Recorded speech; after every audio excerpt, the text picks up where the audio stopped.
Hello ಎಲ್ಲರಿಗೂ ನಮಸ್ಕಾರ. Kannada quiz bank YouTube ಚಾನಲ್ಗೆ ತಮ್ಮೆಲ್ಲರಿಗೂ ಸ್ವಾಗತ ಸುಸ್ವಾಗತ. ನೀವೇನಾದರೂ ನಮ್ಮ ಕನ್ನಡ ಕ್ವಿಜ್ ಬ್ಯಾಂಕ್ ಯೂಟ್ಯೂಬ್ ಚಾನಲ್ಗೆ ಹೊಸಬರಾಗಿದ್ದರೆ ಈ ಕೂಡಲೇ ಸಬ್ಸ್ಕ್ರೈಬ್ ಆಗಿ ಹಾಗೂ ಪಕ್ಕದಲ್ಲಿರೋ ಆಲ್ ಬಟನ್ ಅನ್ನು ಕ್ಲಿಕ್ ಮಾಡಿ. Welcome to Kannada quiz bank YouTube channel. ನಮ್ಮ ಇಂದಿನ ಮೊದಲ ಪ್ರಶ್ನೆ: ಯಾವ ದೇಶವು ಜನವರಿ 1ರಂದು ಸ್ವತಂತ್ರ ದಿನವನ್ನು ಆಚರಿಸುತ್ತದೆ? ನಿಮ್ಮ ಆಯ್ಕೆಗಳು: Maldives, Nigeria, Afghanistan, Sudan.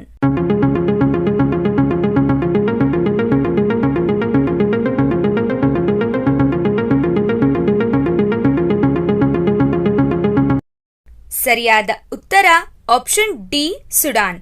Sudan ದೇಶವು ಜನವರಿ 1ರಂದು ಸ್ವತಂತ್ರ ದಿನವನ್ನು ಆಚರಿಸುತ್ತದೆ. ನಮ್ಮ ಎರಡನೆಯ ಪ್ರಶ್ನೆ: ವಿಟಮಿನ್ ಡಿ ಉತ್ಪಾದಿಸಲು ಮಾನವ ದೇಹದ ಯಾವ ಭಾಗವು ಸೂರ್ಯನ ಬೆಳಕನ್ನು ಬಳಸುತ್ತದೆ? ನಿಮ್ಮ ಆಯ್ಕೆಗಳು: ಚರ್ಮ, ಕಿವಿ, ಕಣ್ಣು, ನಾಲಿಗೆ.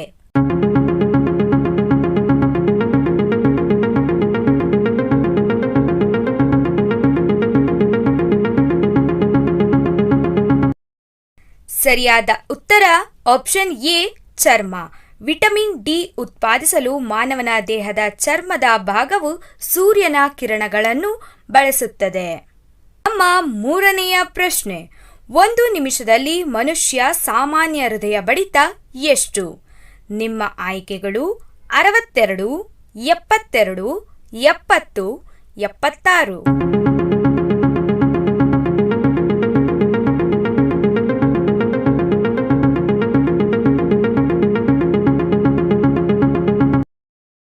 ಸರಿಯಾದ ಉತ್ತರ ಆಪ್ಷನ್ ಬಿ, 72. 1 ನಿಮಿಷದಲ್ಲಿ ಮನುಷ್ಯನ ಸಾಮಾನ್ಯ ಹೃದಯ ಬಡಿತ 72.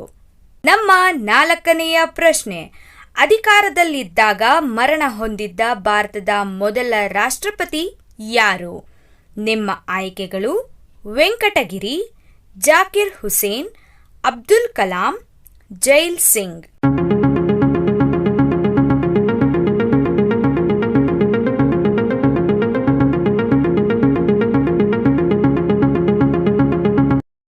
ಸರಿಯಾದ ಉತ್ತರ ಆಪ್ಷನ್ ಬಿ, ಜಾಕಿರ್ ಹುಸೇನ್.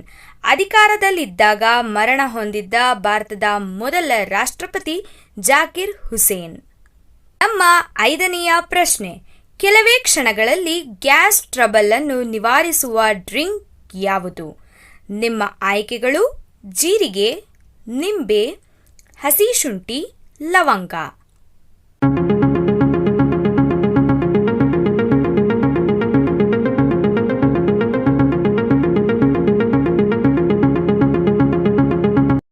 ಸರಿಯಾದ ಉತ್ತರ ಆಪ್ಷನ್ ಎ, ಜೀರಿಗೆ. ಜೀರಿಗೆ ನೀರು ಕುಡಿಯುವುದರಿಂದ ಕೆಲವೇ ಕ್ಷಣಗಳಲ್ಲಿ ಗ್ಯಾಸ್ ಟ್ರಬಲ್ ಅನ್ನು ನಿವಾರಿಸುತ್ತದೆ. ಆರನೆಯ ಪ್ರಶ್ನೆ: ಭಾರತದ ರಾಜ್ಯಗಳನ್ನು ಯಾವ ಆಧಾರದ ಮೇಲೆ ವಿಂಗಡಿಸಲಾಗಿದೆ? ನಿಮ್ಮ ಆಯ್ಕೆಗಳು: ಜನರು, ಭಾಷೆ, ಸಂಸ್ಕೃತಿ, ಸಾಹಿತ್ಯ.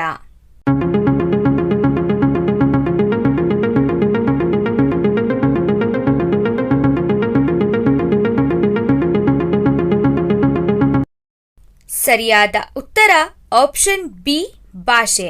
ಭಾರತದ ರಾಜ್ಯಗಳನ್ನು ಭಾಷೆಯ ಆಧಾರದ ಮೇಲೆ ವಿಂಗಡಿಸಲಾಗಿದೆ. ನಮ್ಮ ಏಳನೆಯ ಪ್ರಶ್ನೆ: ವಿಶ್ವದ ಅತ್ಯಂತ ಚಿಕ್ಕ ಮೊಟ್ಟೆ ಇಡುವ ಹಕ್ಕಿ ಯಾವುದು?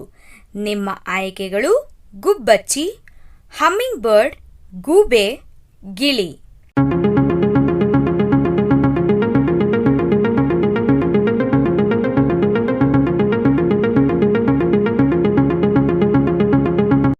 ಸರಿಯಾದ ಉತ್ತರ ಆಪ್ಷನ್ ಬಿ, ಹಮ್ಮಿಂಗ್ ಬರ್ಡ್. ವಿಶ್ವದ ಅತ್ಯಂತ ಚಿಕ್ಕ ಮೊಟ್ಟೆ ಇಡುವ ಹಕ್ಕಿ ಎಂದರೆ ಅದು ಹಮ್ಮಿಂಗ್ ಬರ್ಡ್ ಆಗಿದೆ. ನಮ್ಮ ಎಂಟನೆಯ ಪ್ರಶ್ನೆ: ಕಣ್ಣಿನ ದೃಷ್ಟಿಯನ್ನು ಸ್ಪಷ್ಟವಾಗಿ ಕಾಣುವಂತೆ ಮಾಡುವ ಆಹಾರ ಯಾವುದು? ನಿಮ್ಮ ಆಯ್ಕೆಗಳು: ಕೆಂಪು ತೊಗರಿಬೇಳೆ, ಹೆಸರುಕಾಳು, ರಾಗಿ, ಶೇಂಗಾ.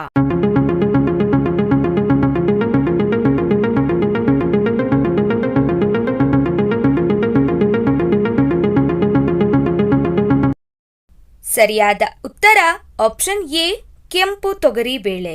ಕಣ್ಣಿನ ದೃಷ್ಟಿಯನ್ನು ಸ್ಪಷ್ಟವಾಗಿ ಕಾಣುವಂತೆ ಮಾಡುವ ಆಹಾರ ಕೆಂಪು ತೊಗರಿ ಬೇಳೆ. ನಮ್ಮ 9ನೆಯ ಪ್ರಶ್ನೆ, ಸಸ್ಯದ ಎಲೆಗಳ ಹಸಿರು ಸ್ವಭಾವಕ್ಕೆ ಯಾವ ಖನಿಜ ಕಾರಣವಾಗಿದೆ? ನಿಮ್ಮ ಆಯ್ಕೆಗಳು ಮೆಗ್ನೀಷಿಯಂ, ಮ್ಯಾಂಗನೀಸ್, ಸೋಡಿಯಂ, ಸಾರಜನಕ.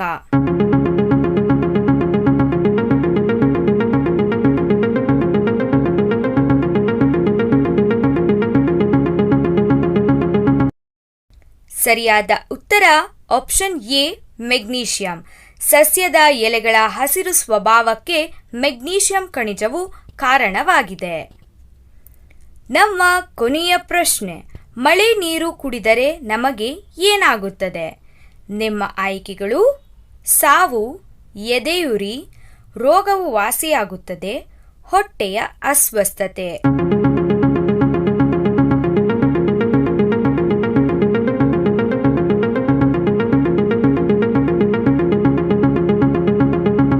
ಸರಿಯಾದ ಉತ್ತರ ಆಪ್ಷನ್ ಡಿ ಹೊಟ್ಟೆಯ ಅಸ್ವಸ್ಥತೆ. ಮಳೆ ನೀರು ಕುಡಿದರೆ ನಮಗೆ ಹೊಟ್ಟೆಯಲ್ಲಿ ಅಸ್ವಸ್ಥತೆ ಕಾಣಿಸಿಕೊಳ್ಳುತ್ತದೆ. ನಿಮಗೆ ಎಷ್ಟು ಪ್ರಶ್ನೆಗಳಿಗೆ ಉತ್ತರ ಗೊತ್ತು ಎಂಬುದನ್ನು ನಮಗೆ ಕಮೆಂಟ್ ಮೂಲಕ ತಿಳಿಸಿ. ಈ ಮಾಹಿತಿ ನಿಮಗೆ ಇಷ್ಟವಾಗಿದ್ದರೆ ನಮ್ಮ ಕನ್ನಡ ಕ್ವಿಜ್ ಬ್ಯಾಂಕ್ ಯೂಟ್ಯೂಬ್ ಚಾನೆಲ್ಗೆ ಸಬ್ಸ್ಕ್ರೈಬ್ ಆಗಿ ಹಾಗೂ ಪಕ್ಕದಲ್ಲಿರೋ ಆಲ್ ಬಟನ್ ಅನ್ನು ಕ್ಲಿಕ್ ಮಾಡಿ. Thanks for watching the video. ಧನ್ಯವಾದಗಳು.